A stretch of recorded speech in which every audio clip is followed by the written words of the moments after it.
Pas de soleil, pas de soleil. Até agora, então, 3.300 euros. 3.300 Certo? Aí, o custo final, então, um comercialista para escrever o ato constitutivo, fazer o nosso business plan, fazer todos os registros iniciais, criar um e-mail especial que se chama PEC. então, um detalhe É, importante. isso é legal falar. Fazer todo esse serviço, então, o nosso comercialista, nós pagamos a ele 4.000 euros, né? Mas foi um grande serviço, um belo serviço, que foi de junho De junho a setembro, que foi quando a gente conseguiu emitir a primeira nota fiscal, praticamente 4 meses depois de começar todo esse processo. Uma coisa importante que a Eve falou é que a PEC, ela é um e-mail certificado aqui da Itália. Isso é uma coisa legal, eu acho que não tem isso no Brasil, né? Não. Quando você quer mandar um documento que tenha uma certificação a mais, é sempre trâmite PEC. Quando você vai fazer cidadania, o Comune comunica com o consulado do Brasil pela PEC, dizendo que isso é um documento oficial, é um documento válido no território nacional. Ele tem, sabe, uma certificação a mais, esse e-mail dá essa possibilidade. Então, a gente usa muito aqui, né? Quando vem multa de carro, isso aí a gente tem que comunicar a Polícia de Estado sempre pela PEC, dizendo é um documento oficial, foi registrada a multa, né? Exato. Não são também todas as empresas que são obrigadas a ter a PEC. A nossa é. A nossa é por ser uma SRL. Uma dita individual, por exemplo, como esteticista, você não é obrigada a ter uma PEC. Tá? Entende, gente, por que tem que se apoiar no comercialista, no contador? Porque cada caso é um caso. Então não adianta que, vamos supor, alguém me mandar, mas e como que funciona para um cabeleireiro? Gente, não tem como eu explicar. Vai ter que procurar um contador, porque são milhões de variáveis. A gente, imagine, 4 meses para conseguir abrir uma empresa. Então não foi bolinho, é muito estudo, empenho, é tudo aquilo que a gente sempre conversa. Não é simples assim que aqui na internet você vai botar como abrir uma empresa. Não funciona assim. Exige o teu esforço e a tua dedicação de fazer os passos para você obter a informação, até porque é muita responsabilidade para mim trazer um tipo de informação para vocês aqui que de repente eu não sou da área, né? E de repente você chega lá no contador e ele fala, esqueceu de uma informação mega importante. Então, fiquem bem antenados assim com isso, tá?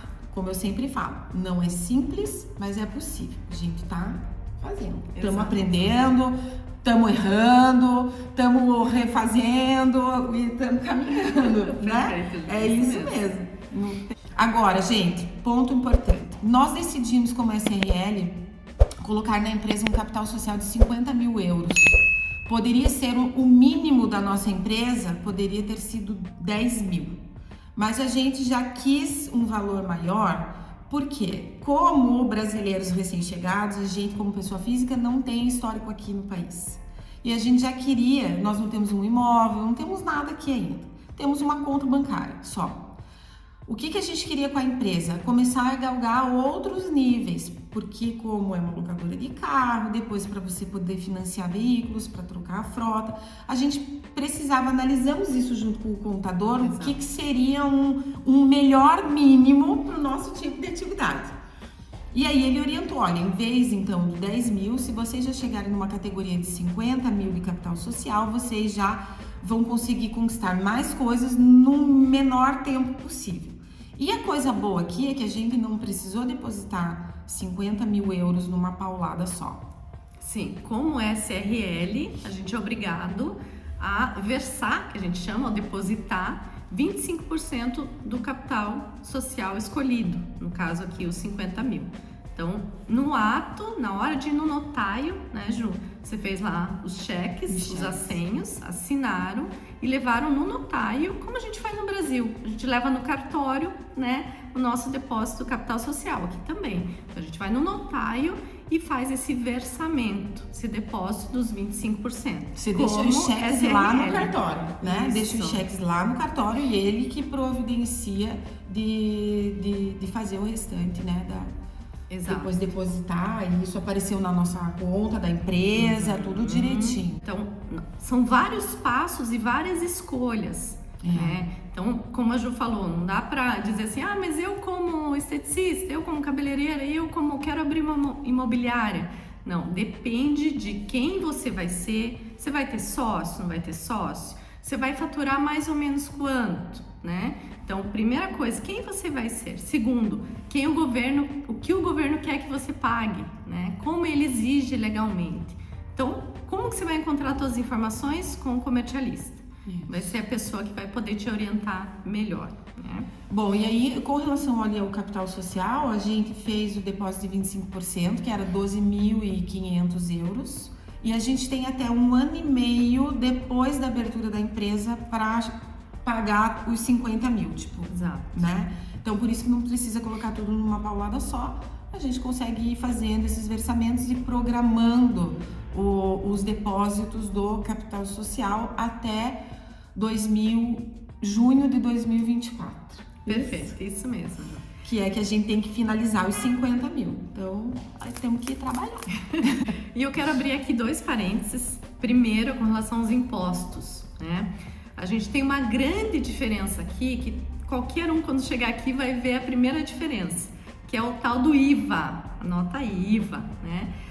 Aqui todas as empresas, sendo prestadora de serviço ou vendedora de bens, ela é obrigada a recolher esse IVA, né? Que depois até compensação. Para a gente fazer uma comparação, no Brasil a gente tem o ICMS.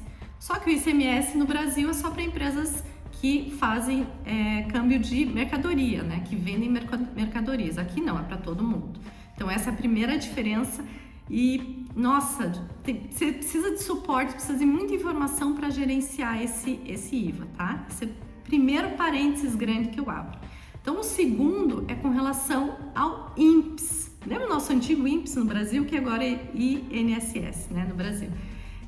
Que também você precisa gerenciar de uma forma diferente. Então, muita gente chega aqui e fala assim, eu quero só abrir um MEI. Não tem um MEI aí na Itália? Um comparativo do MEI? Gente, não é tão simples assim. Você não pode entrar lá no site da Agência delle Entrate e falar, quero abrir uma partita IVA sozinho e pagar sozinho, como a gente tem o MEI no Brasil.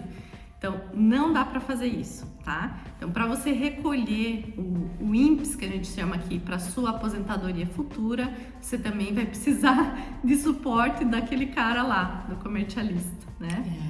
E, gente, uma coisa importante, principalmente nós que somos imigrantes, que estamos chegando, não vai na louca de ficar escutando qualquer pessoa, tá? Não vai na louca de escutar uns brasileiros assim, do nada, que falam, não, vem aqui, vamos abrir, entra aqui na internet, porque isso é a coisa mais fácil. Em 30 minutos você abre uma empresa pela internet italiana, não é mesmo? Sim, sim. Só que aí você pode abrir uma bela de uma enrascada, porque depois, se você não sabe o que você faz ali, depois esse IVA aí, ó, vai ser o terror da tua vida, porque é o que mais assusta, né? Então, gente, de verdade, achem um contador. Ele é o cara que, além de tudo, vai se responsabilizar pela empresa. Né? Perfeito, isso mesmo. É a pessoa que depois fala, mas não foi você que me falou que era desse jeito? Como que agora mudou? Como que agora não é bem assim? E você vai ter em quem se apoiar para pedir um suporte. Hoje, mensalmente, quanto que daí a gente paga para o nosso contador fazer toda... A gente paga 400 euros por mês.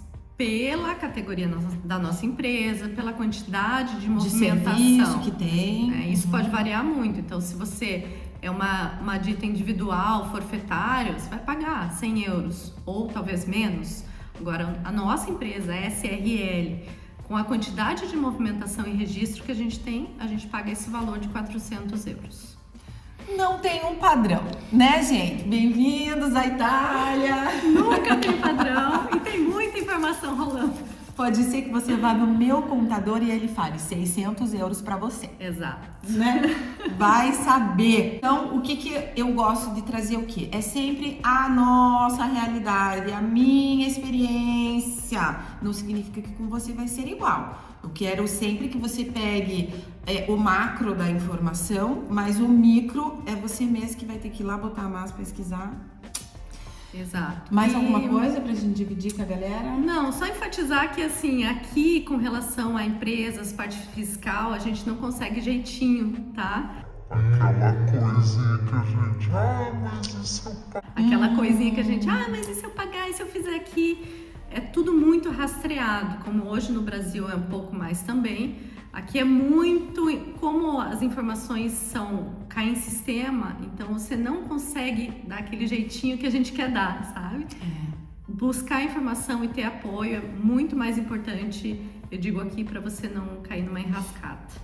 Gente, isso é tão sério, porque, veja, isso era uma coisa que a gente não sabia, tá? Mas quanto mais IVA você paga e quanto mais despesa você tiver, você consegue descontar a IVA, tá? E aí, então, o que a gente começou a determinar? Algumas despesas tirar no nome da empresa. Então, eu fui ao mercado, fiz uma compra para a empresa e para minha casa e paguei com o cartão da empresa e peguei a nota em nome da empresa. Quando essa nota foi lá para o nosso contador, ela olhou item por item. Exato. Aí ela ligou para a Eveline e falou, mas a carne é carne da empresa? Aham. Inclusive ontem aconteceu isso, né? Teve uma compra do IKEA que nós fizemos para o escritório e tinham vários itens, 30 itens. E eu tive que ticar um por um para dizer, isso é compra da empresa? Foram quantas cadeiras? As cadeiras estão na empresa mesmo? Porque chegando aqui, batendo na nossa porta um controle fiscal, né, da Agenzia delle Entrate, ele vai querer saber se aquelas cadeiras estão no escritório. Então, sabe aquela coisa da gente dar um jeitinho, colocar uma despesa lá ou aqui, pode se tornar uma coisa muito séria futuramente, né? Então, vamos prestar atenção nisso. Fazer tudo certinho, porque aqui a lei funciona mesmo, gente. E quando eu trabalhei na empresa aqui na Itália, em outra empresa, eu recebi o fiscal. E eles assim, eles não querem nem saber. Eles abrem a porta e falam, bom dia, somos da Agenzia delle Entrate e viemos fazer uma fiscalização. E simplesmente entram dentro do escritório, por gentileza me mostrem onde estão os arquivos. E um deles falou, com licença, entrou e sentou na minha mesa e começou a mexer no meu computador. E eu assim, era a primeira vez que eu tava sozinha no escritório, liguei pro meu chefe e falei, escuta, tem um povo aqui que entrou, invadiu. Aí ele veio, teve que mostrar tudo, baixar arquivo, mostrar onde é que tava no computador, eles fizeram conciliação bancária, olharam os caixas. Foi assim, né? Eu nunca tinha passado por aquela experiência e acontece. Eu sou prova viva e espero que nunca ninguém entre. Eu também. Por aquela porta, em nome de Jesus. E se entrar, a gente tem a confiança de que tem tudo muito Organizado. anotado, organizado, certinho, de que realmente aquilo que a gente comprou e declarou tá no escritório, né? Não foi levado para casa, alguma coisa do tipo. Então, sem jeitinhos brasileiros, mas sim com uma organização italiana. É por aí.